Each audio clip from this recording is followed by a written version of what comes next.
started this recording late. I was already into the pit, but let's take a look at that pit timer. You'll see it's a tier 100, and you will see that I am way ahead of the curve here. I made a couple more adjustments, some little tweaks here and there as I was thinking things through, and I think I've pretty much just got this where it needs to be. We are way ahead on the pit, and I don't know how much more tweaking I can do except for on the Paragon board itself to maybe increase damage or decrease our cooldown times, which is what I recently did, was an increase to cooldowns, and it has made a huge difference because now Deathtrap is firing off more often. I'm getting more critical overpowers than I was before, and of course the damage is going great. You can just see their life bars dropping up there at the top of the screen just fine. We get the occasional tough bad guy here. I drink a potion or two and boost my damage by 8 times multiplicative. They're 8% multiplicative, and it gives me the boost that I need to defeat those guys.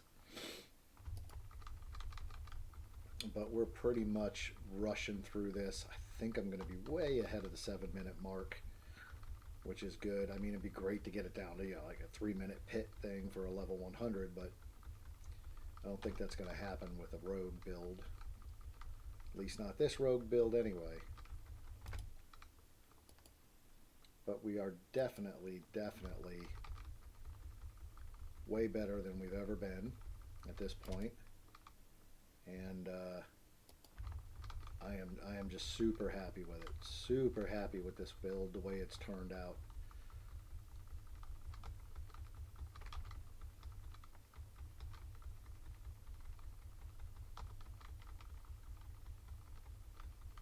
If that guy's going to give us a little bit of tough time, we're just going to skip him. That's fine. We're going to get into our next big easy pack here, so that we can get that bar filled up and then get into the boss.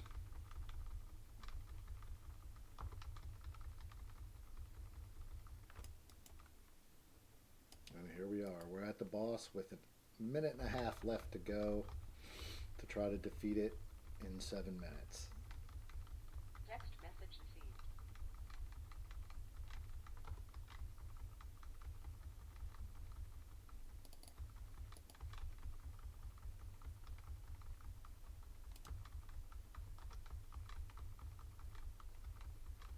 Look at him going down. Look at him going down. And that stagger kicks. We're already 2/3 into killing him. We'll drink a potion, get a boost, and he's dead. Dead in 7.5 minutes. Can't beat that. Can't absolutely beat that.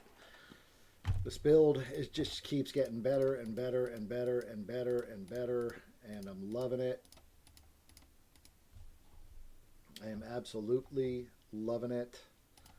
I don't know. Go for some guaranteed ones there. So let's go back to town, and we'll go over the build in depth.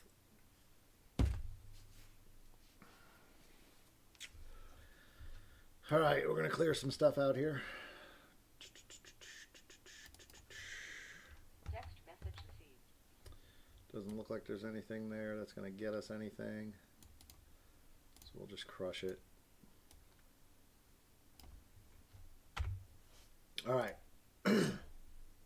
Well, you know what? Let's start here. As in all my previous videos, the equipment is all the same.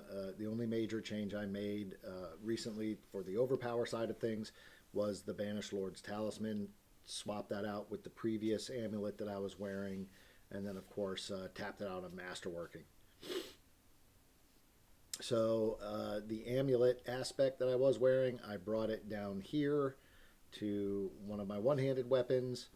I'm still not maxed out on that yet as far as the aspects go, but we put that particular Vehement Brawlers aspect on our one-hand weapon, and then over here on the other one-hand weapon we're going with Inner Calm to get the 11% multiplicative boost, and then triple that if we're standing still long enough, which occasionally, it's hard to see and hard to tell, but occasionally I will let off my Shadow Step, which is the mobility, which kind of moves me around all jerky, so I can just sit there and hammer away and get that triple bonus of 33 times. Outside of that, everything else is the same, except for the runes. I made a recent change to my runes, and I decided to go without the +1 to skills and without the gain a dark shroud shadow every time you cast a spell or skill type runes. Instead, what I did was I went for the cooldown runes.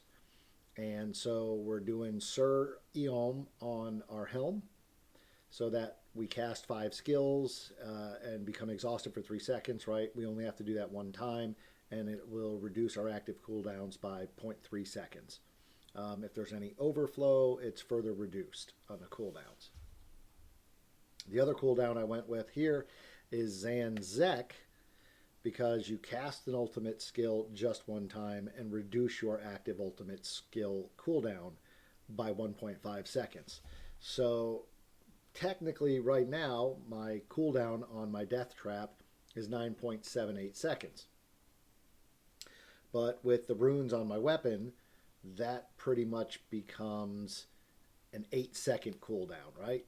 Just about, because we're taking 1.5 seconds away, so we're taking it down to 8.2 seconds, and you can't beat that to get an 8.2 seconds. And then of course the Sir Eom brings it down even further. Now I could probably go with a different rune as opposed to the Sir. Maybe something that, gives me a lot of offerings right off the bat. So in this case, I'm looking at Moni because it's cast 2 mobility or macabre skills. Now I'm not really casting any macabre skills that I can think of, but I am casting Shadow Step, which is a mobility skill. And it's casting quite often enough that I might be able to get a little bit more increased cooldown out of that. Especially since it, I don't know, it only gives 100 offering, where Seer gives 300 offering.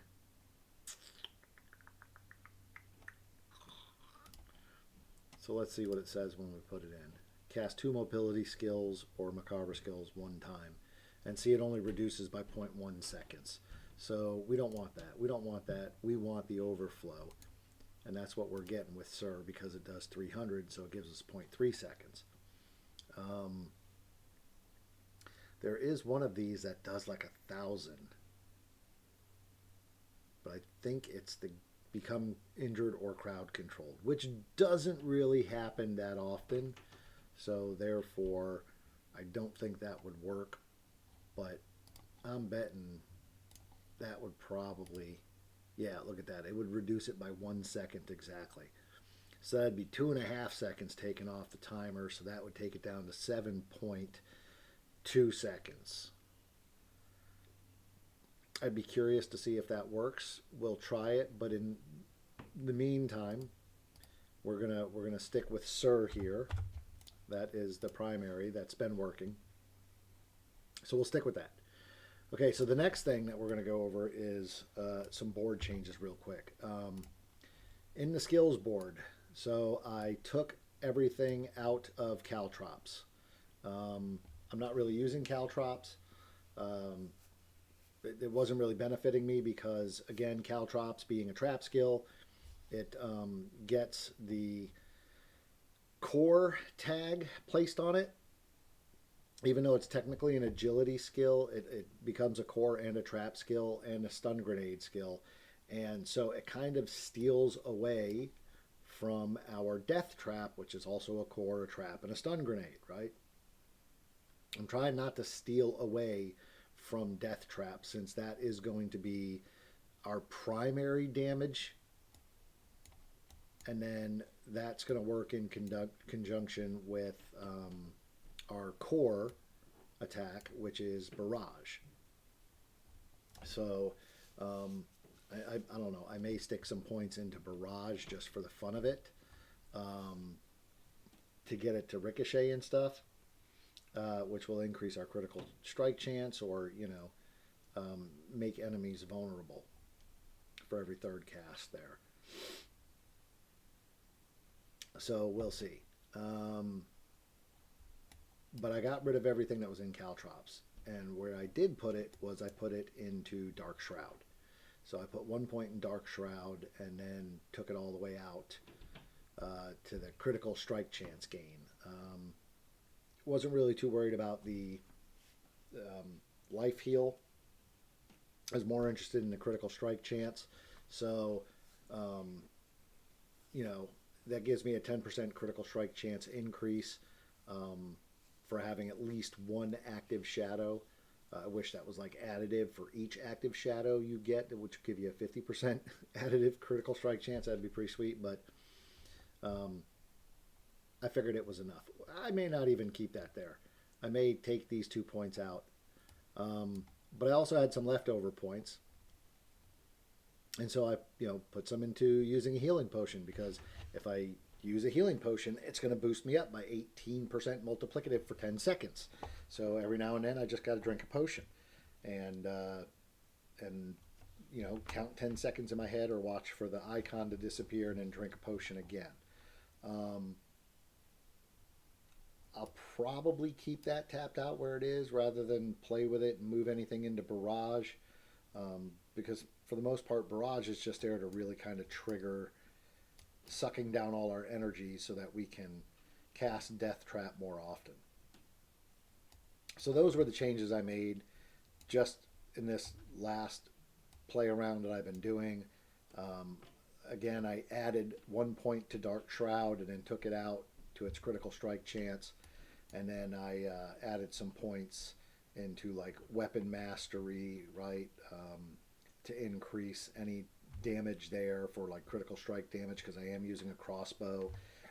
Barrage is what's shooting your crossbow, so that gives you a 15% multiplicative increased critical strike damage there. And then, of course, we have the Death Trap, which hopefully is affected by that weapon mastery in addition to everything else. All right, so after that, the Paragon board. Still running with the max roll Paragon board with just a few tweaks here and there, a couple of things that I changed out. I'm running with snare on one of these. There it is. I know they run with like fluidity or something. I chose to go with snare because non-ultimate trap skills have 25 times increased radius, right? So, but it also affects our trap skills. I might change this one because we're not using any non-ultimate trap skills now. I got rid of all the non-ultimate trap skills. So the only trap skill I have is an ultimate. So snare, I don't really think it's benefiting me too much outside of just the increase to trap damage. I don't think the additional bonus is benefiting me any, because I'm not using a non-trap skill. So I may trade that out.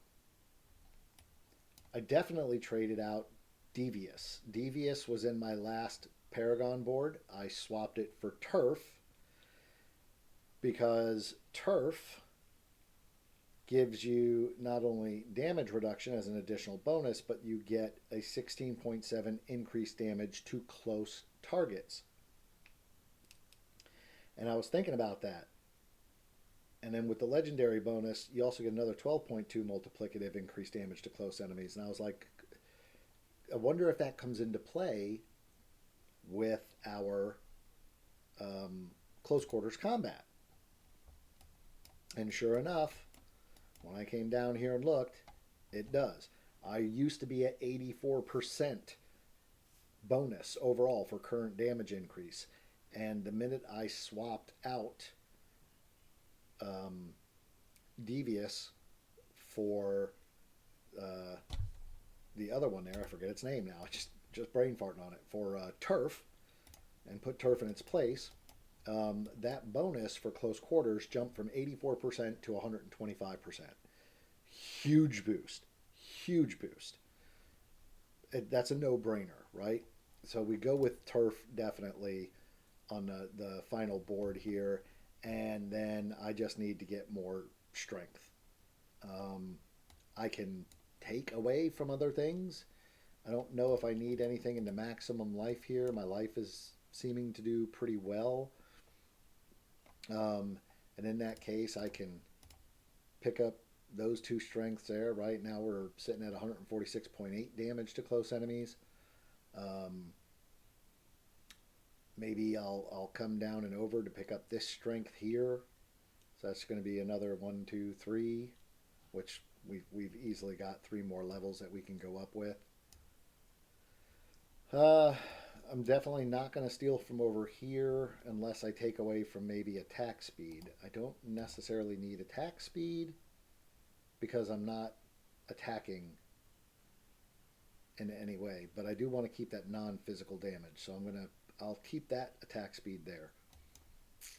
And then let's see, we can pick up a strength here.